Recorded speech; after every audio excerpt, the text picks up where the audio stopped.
और सीधे अब आपको लिए चल रहे हैं दिल्ली के भारत मंडपम, जहां पर प्रधानमंत्री नरेंद्र मोदी इस वक्त डाक टिकट जारी कर रहे हैं। ये तस्वीर हम आपको भारत मंडपम से दिखा रहे हैं। डाक टिकट और सिक्का जारी कर रहे हैं। सुप्रीम कोर्ट के 75 साल पूरे होने पर इस कार्यक्रम का आयोजन हो रहा है। 2 दिवसीय राष्ट्रीय अधिवेशन का ये कार्यक्रम है, जिसका उद्घाटन प्रधानमंत्री नरेंद्र मोदी ने किया है। और आज इस मौके पर प्रधानमंत्री डाक टिकट और सिक्का जारी कर रहे हैं। आप देख रहे हैं उनके साथ सुप्रीम कोर्ट के चीफ जस्टिस ऑफ इंडिया भी मौजूद हैं।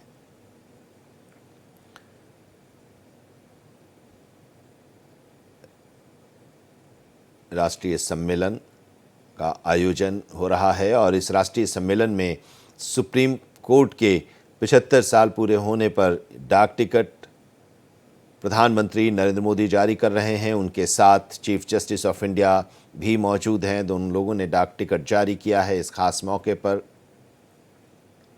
2 दिवसीय राष्ट्रीय अधिवेशन का आयोजन हो रहा है और इसका उद्घाटन प्रधानमंत्री नरेंद्र मोदी ने किया। जिला न्यायपालिका का राष्ट्रीय सम्मेलन चल रहा है, आज से ये शुरू हुआ है। प्रधानमंत्री ने इसका उद्घाटन किया है और अब भारत मंडपम में जो ये कार्यक्रम चल रहा है, डाक टिकट जारी करने के बाद अब ये सिक्का भी जारी किया गया है। इस खास मौके पर सर्वोच्च न्यायालय की स्थापना के 75 साल पूरे हुए हैं और इस मौके पर प्रधानमंत्री नरेंद्र मोदी को वहां पर आमंत्रित किया गया। प्रधानमंत्री नरेंद्र मोदी ने इस 2 दिवसीय सम्मेलन का उद्घाटन किया और इस मौके पर डाक टिकट और सिक्का भी जारी किया है।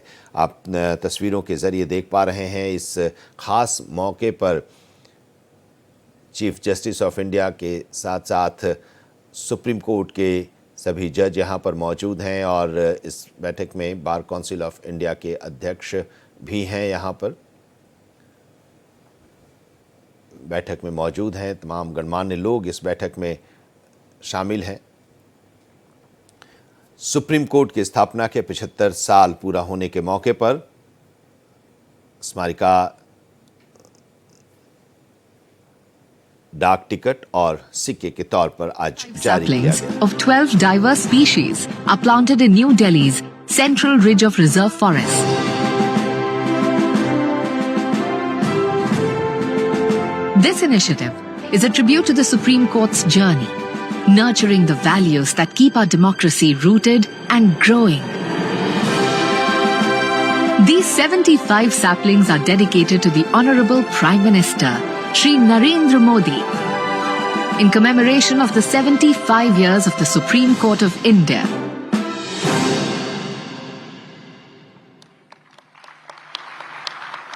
May I now request the Honorable Chief Justice of India, Dr. Justice D.Y. Chandrachud, to present a framed photo of this green token of gratitude to the Honorable Prime Minister.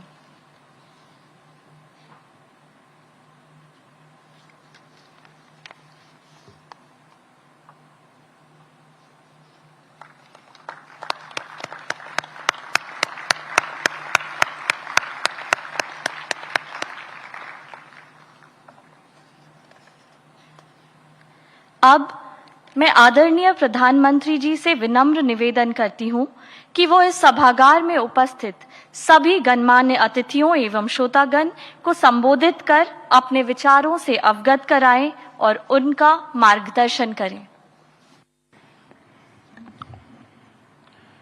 कार्यक्रम में उपस्थित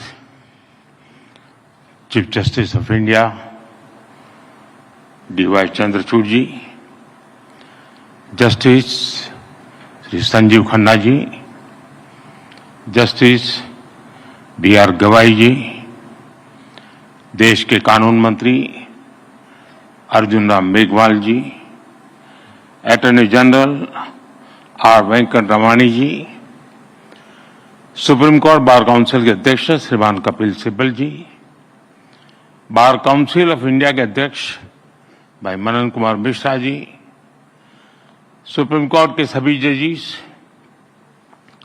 high court के chief justice, district जजिस, अन्य महानुभाव, देवी और सज्जनों, आप लोग इतने गंभीर है तो उससे मुझे लगता है ये समारोह भी बड़ा गंभीर है।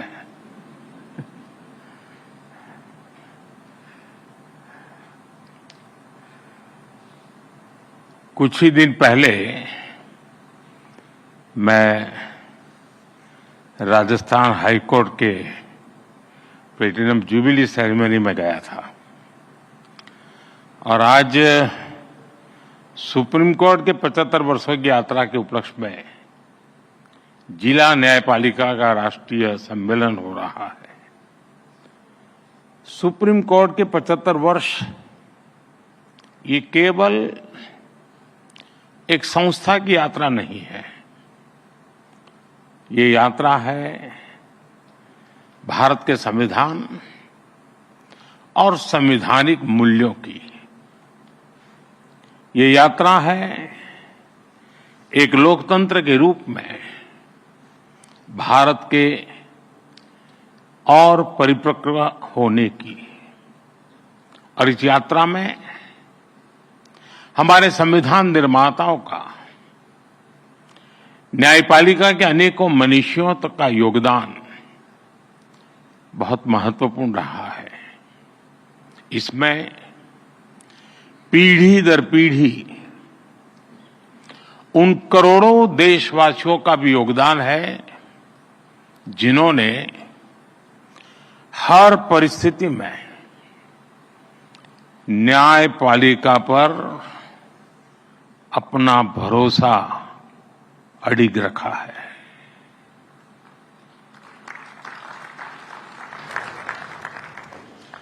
भारत के लोगों ने कभी सुप्रीम कोर्ट पर, हमारी न्यायपालिका पर अविश्वास नहीं किया। इसलिए सुप्रीम कोर्ट के ये 75 वर्ष मदर ऑफ डेमोक्रेसी के रूप में भारत के गौरव को और अधिक बढ़ाते हैं। ये हमारे उस सांस्कृतिक उद्घोष को बल देते हैं जो कहता है सत्यमेव जयते नानृतम। इस समय देश अपनी के आजादी के 75 वर्ष पूरे करके संविधान की 75वीं वर्षगांठ मनाने जा रहा है। इसलिए इस अवसर में भी गर्व भी है, गौरव भी है और प्रेरणा भी है। मैं आप सभी न्यायविदों को और सभी देशवासियों को इस अवसर पर बहुत बहुत बधाई देता हूं।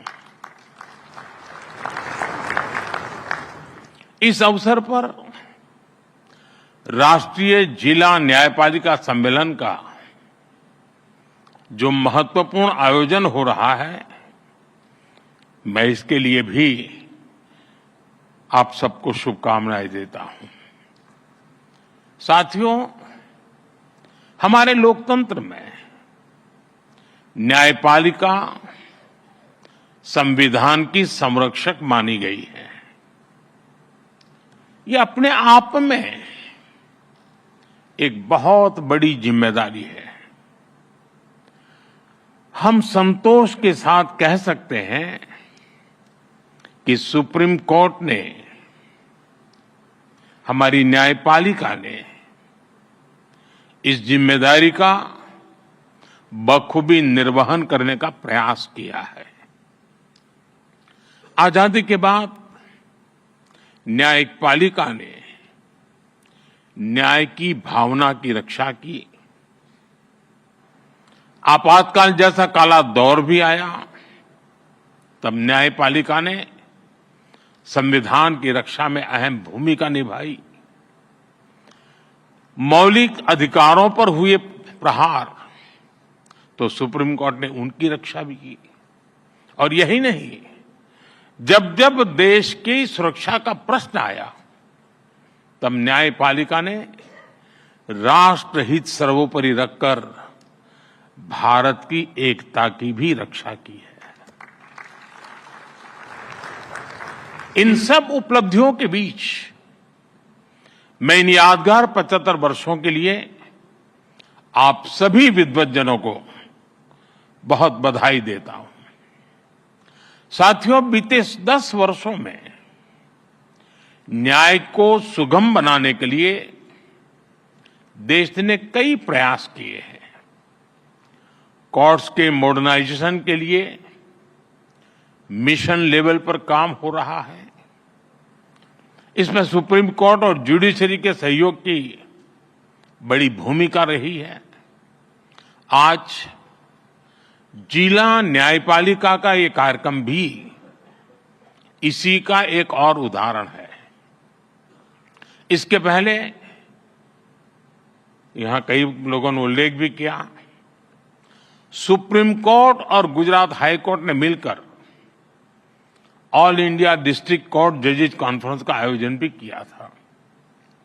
इस तरह के आयोजन ईज ऑफ जस्टिस के लिए बहुत ही जरूरी है।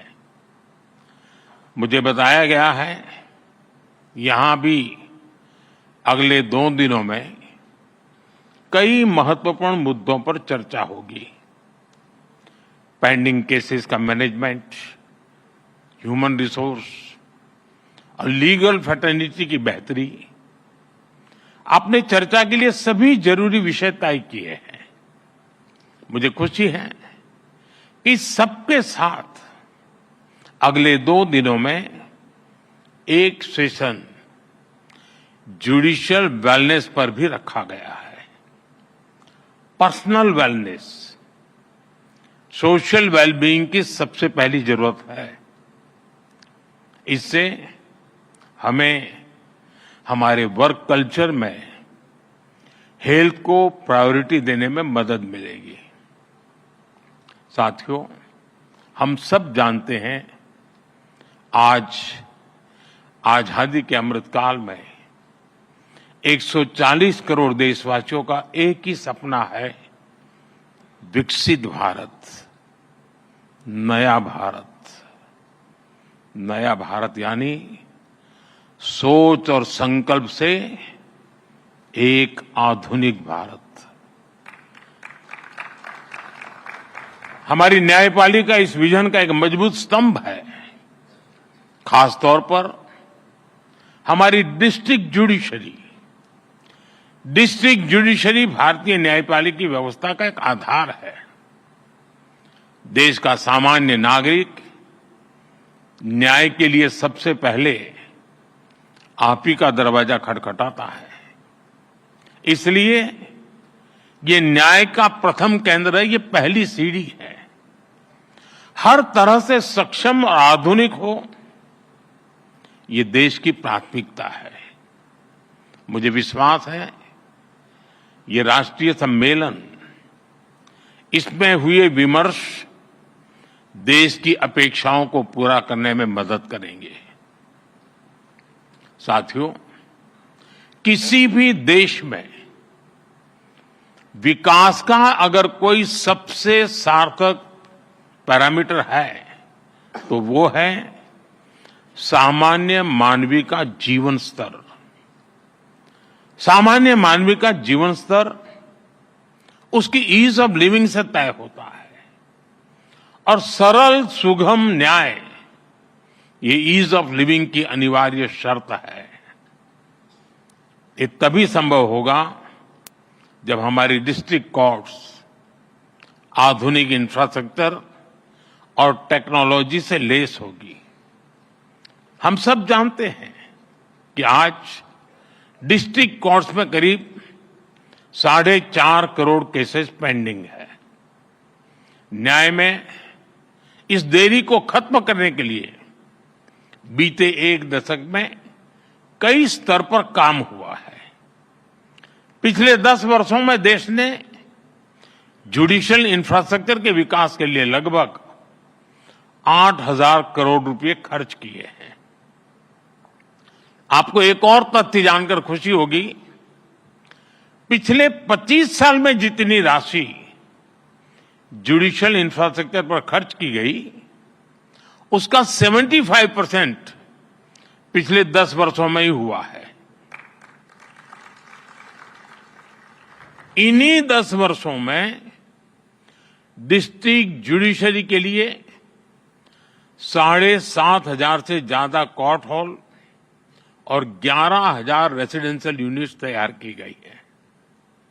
साथियों, मैं जब लीगल फ्रेटर्निटी के बीच आता हूं तो ई कोर्ट्स का विषय आना बहुत स्वाभाविक है।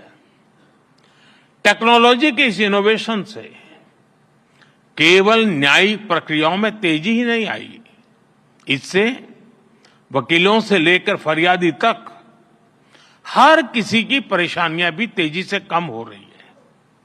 आज देश में अदालतों का डिजिटाइजेशन किया जा रहा है और जैसा कि मैंने कहा, इन सभी प्रयासों में सुप्रीम कोर्ट की ई कमेटी अहम भूमिका निभा रही है। साथियों, पिछले वर्ष ई कोर्ट्स प्रोजेक्ट के तीसरे फेज को भी स्वीकृति मिली है।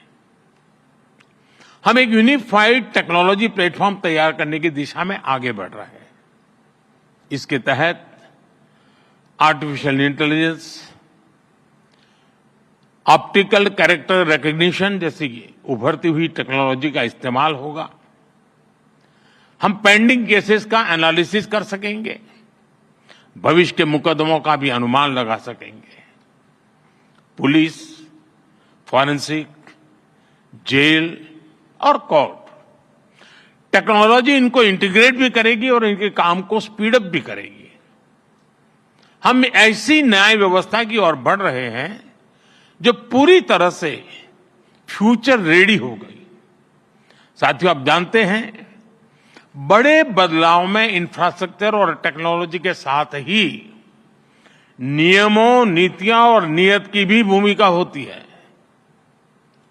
इसलिए आजादी के 7 दशक बाद देश ने पहली बार हमारे कानूनी ढांचे में इतने बड़े और अहम बदलाव किए हैं। भारतीय न्याय संहिता के रूप में हमें नया भारतीय न्याय विधान मिला है। इन कानूनों की भावना है citizen first, dignity first and justice first. हमारे क्रिमिनल लॉज शासक और गुलाम वाली कॉलोनियल सोच से आजाद हुए हैं। सेडिशन जैसे अंग्रेजी कानूनों को खत्म किया गया है। न्याय संहिता की सोच नागरिकों को सजा देगा, यही एकमात्र नहीं है, लेकिन नागरिकों को सुरक्षा देना भी है। इसलिए एक और महिलाओं और बच्चों के खिलाफ होने वाले अपराधों पर सख्त कानून बने हैं। दूसरी ओर पहली बार मामूली अपराधों में सजा के तौर पर कम्युनिटी सर्विस का प्रावधान किया गया है। भारतीय साक्ष्य अधिनियम के तहत सबूत के तौर पर इलेक्ट्रॉनिक और डिजिटल रिकॉर्ड को भी मान्यता मिली है। भारतीय नागरिक सुरक्षा संहिता के तहत इलेक्ट्रॉनिक मोड में समन भेजने की व्यवस्था बनाई गई है। इससे न्यायपालिका पर पेंडिंग केसेस का बोझ भी कम होगा। मेरा आग्रह होगा, सुप्रीम कोर्ट के मार्गदर्शन में डिस्ट्रिक्ट जुडिशरी को इस नई व्यवस्था में ट्रेन करने के लिए नए इनिशिएटिव्स भी जरूरी है। हमारे जजेस और वकील साथी भी इस अभियान का हिस्सा बन सकते हैं। जनता भी इस नई व्यवस्था से परिचित हो, इसमें भी हमारे वकील और बार एसोसिएशन का अहम रोल है।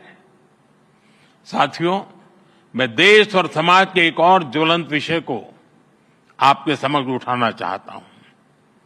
आज महिलाओं के खिलाफ अत्याचार, बच्चों की सुरक्षा समाज की एक गंभीर चिंता है। देश में महिलाओं की सुरक्षा के लिए कई कठोर कानून बने हैं। 2019 में सरकार ने फास्ट ट्रैक स्पेशल कोर्ट की स्थापना की योजना बनाई थी।